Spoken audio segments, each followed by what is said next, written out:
時間の無駄だなと。どうしたらいいのか本質考えて PDC はめちゃめちゃ回しましたよね。ここだけはこう守ろうと思ってたら、もう自分でやるしかないじゃんと。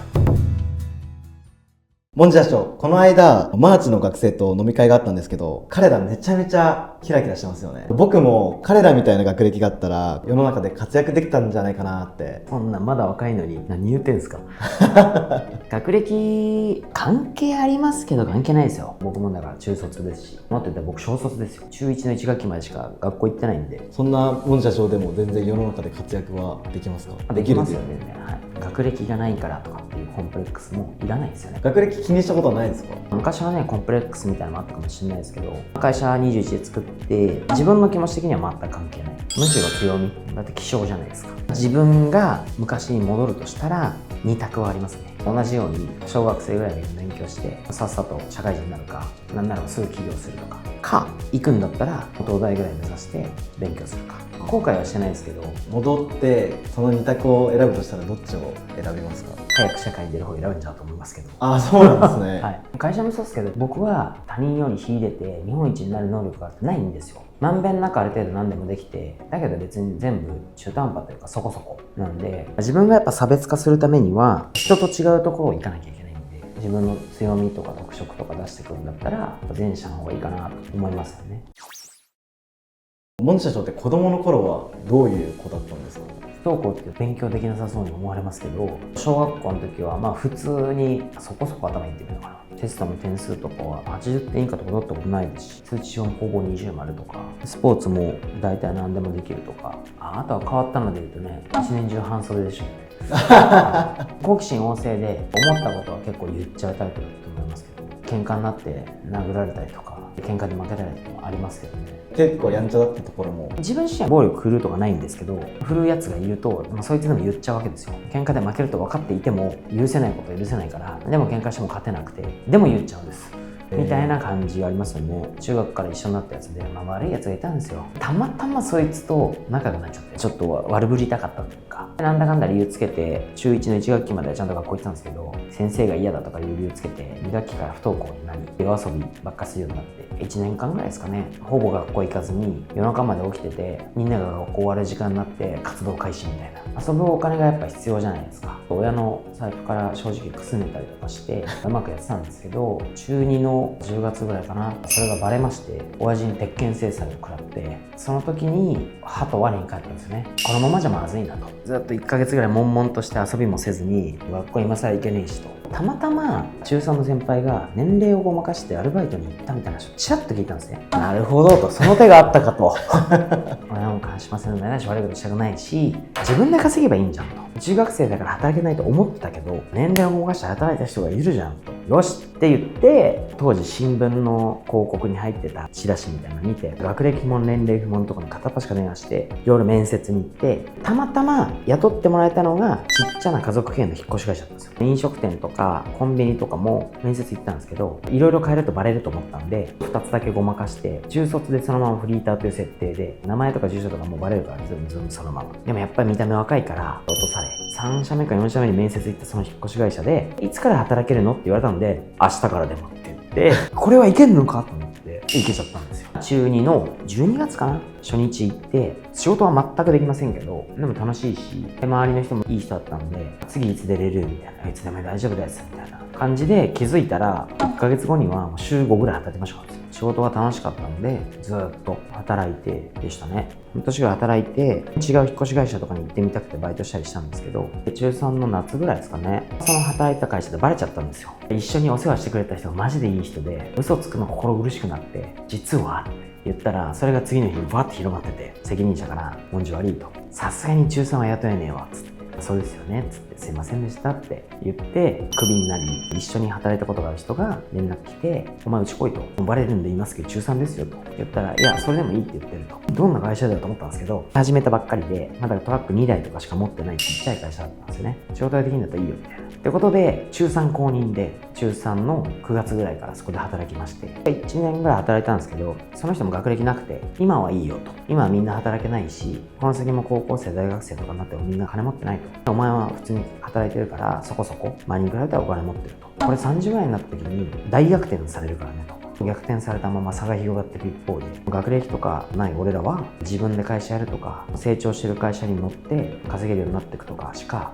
道はないからねと言われて、なんとなく理解して、でもこの一言は結構大きかったですけどね。危機感はもう感じてたんですか？働き出した時と同じように世の中の仕組みっていうものも多少やっぱ理解したんで、そういうことかなっていうのは理解できて、とは言いながらも働くしかないんで働いていて、中3の3月とかは卒業式と学校行ってないくせになぜか卒業旅行みたいなのだけ行かせていただいてその2日だけ休んで、あとは29日フルで働いてましたね。親御さんとかに怒られた時に真面目に学校行こうっていう方向にはならなかったんですか？親父はずっと仕事してて別に何も言わなくて、母ちゃん結構真面目な人だったんであれですけど、学校行かないで遊んでるよりかは働いてる方がいいと言ってたんで、高校どうするっていう時も先生方も気にしてくれて母ちゃんと話してくれたんですけど、今更高校行ってもバカ校しか行けないと、また昔みたいに夜遊んでしょうもないことするだけだし、だから行かないと、受験もすらせずに母ちゃんであなたがそういうのは分かりましたということだったんで、別に何もなく、さっき言ったちっちゃい会社1年ぐらい働いたんですけど辞めて、僕はその時はね、引っ越しのスタッフとして最上レベルを目指してたんで、いろんな引っ越し会社アルバイト行ってみようっつって修行みたいな感じで言ってましたよ。ちっちゃい会社だったんで慣れてないようなドライバーとか来る中で僕はずっとリーダーでした。若いお兄ちゃん来たよねとか言われたけど、仕事でひっくり返して集金もしてクレーム対応とか営業動向とか全部活かされてたんで、それはそれでいい学びでしたけどね。16の時にはもうほとんどできたんで、どこの引っ越し会社行っても下手したら社員よりもできるメンバーをやってましたので、たまたま17歳の時に昔そういろいろお世話になってた人が、俺もちょっと自分でやりてんだよねって、お前手伝ってくれよって言われたんで、当時だから3人ぐらい、それこそ夜ビラまいて、一時期は朝7時に集合して保証現場やって、夕方ぐらいに終わって一回帰って着替えて風呂入って、夜10時ぐらいからチラシをずっと朝まで巻いてトラックの中で仮眠して、また現場行って、次の日はいろいろ処理して10時ぐらいに終わって寝る。この2日ワンサイクルぐらいのやつを 2,3 ヶ月とかな、立ち上げというかそういうのを経験させてもらって、給料はすげえ安く使われてましたけど、その人も仕事はできたけどあんまりうまくできなくて、途中で会社畳む羽目になって、僕も辞めることになって、中3の時に働いた会社に誘われたんで戻って、新しくリサイクルショップやるからお前店長で行けって言われて17歳ですよ。3ヶ月ぐらいかな、リサイクルショップ店長したり、18になって車の免許取れたんで営業やれって言われて営業やって、なかなかブラックですけどね、引っ越し業自体がもう昔ブラックだったんで、7時とか8時半出勤から始まって、なんならもう3月とか終わるのなんか日越え当たり前で、休みなきゃやってるわけなんで、それが普通だったので、営業車で行ってたんでね、かなりのスケジュール詰め込まれるわけですけど、車で飛ばしまくったらオービスが光っちゃってメンテになって、内勤で営業のそのちょっと管理とか配車って言われるの、人をどこに行かすかとかそういうの全部やれって言われて、いろいろやるわけですよね。当時の社長が高慢経営で全然仕事しないし、お金も全然私的流用しちゃうし、こうした方がいいのになって思うバンバン言うんですけど、できないからいろいろ喋ってたら、じゃあお前自分でやれよとなって、自分の会社ってわけじゃないですけど、車と人一部だけ引き抜かしてもらって、車2台から従業員3人だけ抜いて上納金みたいな納めてくれれば自由にやっていいよと。18歳の途中からやらせてもらって、インターネット使ってチラシ巻きもやって、どんどん普通に売れたんで、最終的には2年間ぐらいずっとそれやってましたね。18歳の時が一番働きましたよ。360日朝7時半とかから夜12時超え。若い時にやるのは時間ですよねと。僕はこの時間を使ってめちゃめちゃ経験積ましまったんですよ。ある意味自己投資ですよ。いろいろやらされたし、全部自分で判断しなきゃいけないんですね。ネガティブな人が捉えると、ふざけんな、なんで教えてくれないんだと思いますけど、それを逆転して捉えると、何でも自分で決めていいんだっていう、人に頼らないとか自分で考えて決めなきゃいけないっていう習慣はここで一番ついてほしいんですよ。どうせ相談しても他人のことだから事細かなプロセスは分からないし、一般論をよく言うし、最後は自分で決めたってみんな言うから時間の無駄だなと。どうしたらいいのか本質考えて PDC はめちゃめちゃ回しましたよね。そんなことを2年間ぐらいやって、18歳の時とかの独立採算で税務申告とかもすごい適当だったんですよ、その会社。19歳の時の3、4月の繁忙期とかで800万ぐらい稼ぎました。でも怖くて使えないんですよ。何かあってもそこから出さなきゃいけないと言いながら、最後の1年ぐらいは逆に報酬制にしようかってなって月収100万になりましたけど、ほとんど自分でやんなきゃいけなかったんで、何があるか分かんないから怖くて使えなかったですね。使ったのは19歳で結婚して、若いなりに結婚して、向こうの親も全然何も言わず OK してくれましたけど、若いから結婚してやっぱりねって言われたくないから結婚式だけやったんですよ。その会社は20歳で辞めるわけですけど、16の時には一緒に働いてた仲いい人とルームシェアしようって家出たかったんで家出ましたね。その人がすぐ女作っちゃって一緒に住みたいっていうからどうぞどうぞっつって16、7の時に初めて一人暮らしして大家さんがね若いのにえらい熱で貸してくれて、こんなのが10代ですよ。20歳ね、普通に考えたら月収100万もらってて、その学歴でその経歴でそんなもらえる会社もないんですけど、辞めましたと。引っ越し会社って時期変動がすごいんで、5月か一瞬ちょっと赤字になったんですよ。何も口を出してこなかったオーナーが従業員の給料下げろと、赤字だからと。ただでさえ安いなと思ってたんです。さらに下げろって言われたから、それは違うと思いますって言ったらなんか揉めまして、会話の中でふと言ったんですよ。人はいつか辞めるから辞めるまでこき使った方が得だと。自分のお金を稼ぐためだけに人を駒みたいに使ってこき使った方が得だとかってなったら、もうそんなのったら別にやりたくないなと思って、もうそれでやめようと。そういう考え方をしたくはないなと。自分としての信念としては。20で辞めて1年間ぐらい間があるんですけど、しばらくいいや引っ越しとかは思ってたんで、いろんな不動産会社に誘われて働いてみたりとかデイトレーダーみたいなことしたりとかやってたんですけど、やっぱあんまりうまくいかないんですよね。家族持って子供も2人目できて生まれて、奥さんのお父さんがちょっと亡くなっちゃって、お母さんも誰も引き取れないからうちで引き取って、実はマンションも21になってすぐ買ってしまってですね、稼がなきゃならない金額があったわけですよ。正直やむを得ず引っ越しはできる。立ち上げ2回ぐらい経験したようなもんだと。家族とか養わなきゃいけない。これぐらい稼がなきゃいけない。やりたいこととか言ってる場合じゃないと。僕の信念としては、人に言えない仕事はしたくない。自分がいいと思わないものを人に売りつけるのが嫌だったんですよ。ここだけはこう守ろうと思ってたら、もう自分でやるしかないじゃんと。現金も突きかけてたんで、お父さんが亡くなった時に保険金が多少あって、頭下げて借りて始めました。もちろんその自分で会社やるっていうのはいろいろめんどくさいこともあるから覚悟は言いましたけど、でも選択肢がなかったんでやむを得ないっていうのと、寝る時間を惜しまなければ50万ぐらい稼げんだろうと思って、1勤目で7000万ぐらい稼げちゃったんですよ。前の会社の取引先でホームページとか SEO やってくれる会社があって、出資してあげるよって言われて、お願いしますって言って、多少電話とかウェブからの問い合わせもあって、見積もり企画サイトがこの辺にできてて、フリーダイヤル全部携帯に転送して全部自分で受けて、全部自分で見積もりって全部自分で現場行くわけですよ。そうするとね、取れるんですよ。受注できるし、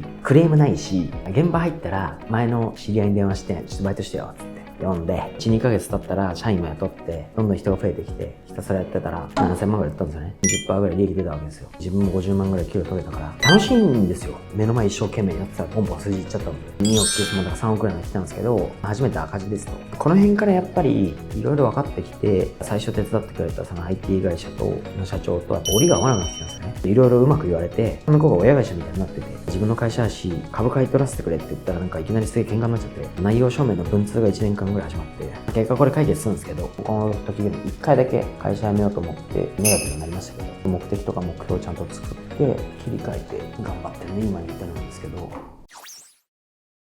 なんで辞めたいと思ったかっていうと、何のために仕事をするのかっていう目的とか目標は何もなくなってたからだと。ただ数字が上がっていくのを楽しくやってたんで、どこに向かうかってベクトルがなかったわけですよ。目の前にみんないたから空気マネジメントでなんとかなってたけど、規模が大きくなってきて人が増えた時に一気に崩れたわけですよね。どこに向かっていくか分かんない。それが苦痛で辞めようと思いました。僕は本当に学校行ってなかったんで活字読めなかったんですよ。でもやっぱいろいろ悩んだんで、根本的に考え方、思考系の本を散々読み始めて、で外にも出て人との出会いとかっていうのを経て、俺にはこれがないんだと気づいて、じゃあやっぱ作ろうと思って目標はこれに決めたってなって、そっからは別に悩むことないですけどね。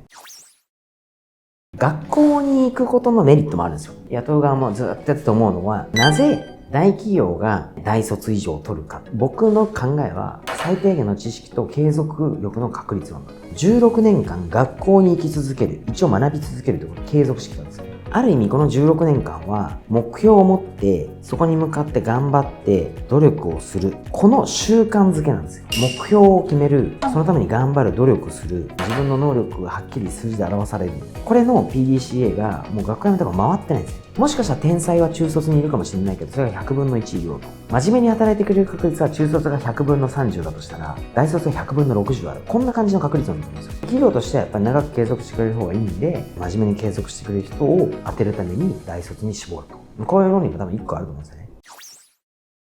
モンジ社長の話を聞いて、大体モンジ社長のことが分かってきたんですけど、人生においていろいろ悩まれてる方っていらっしゃると思うんですね。悩む若者にアドバイスを一言いただけないでしょうか。 YouTube 見て悩んでるっていうぐらいのレベルだったら、10年後の自分から見たら大した悩みじゃないですよ。10代の時の学校の時とのコミュニティとかって悩むこともあると思うんですけど、社会人になったらそんなコミュニティ関わんなくていいから気にすることないですよね。自分の人生がどうのこうのとかって言って本当になんかもうもったいない。悩んでるぐらいだったらね、行動する方に頑張って力を使ってほしいなと思いますけどね。ありがとうございます。今日も見ていただきありがとうございます。アップルヒットセンターでは常に共に働く仲間を募集しておりますので、興味を持ちましたらホームページや SNS 等を見てご連絡いただけたら嬉しいです。またこの YouTube チャンネルでは、現場の様子、研修、対談、イベント、またビジネスに役立つ思考など様々な動画を配信しておりますので、ぜひチャンネル登録してください。最後にここまで見ていただいたので、この動画もいいねしてください。ありがとうございました。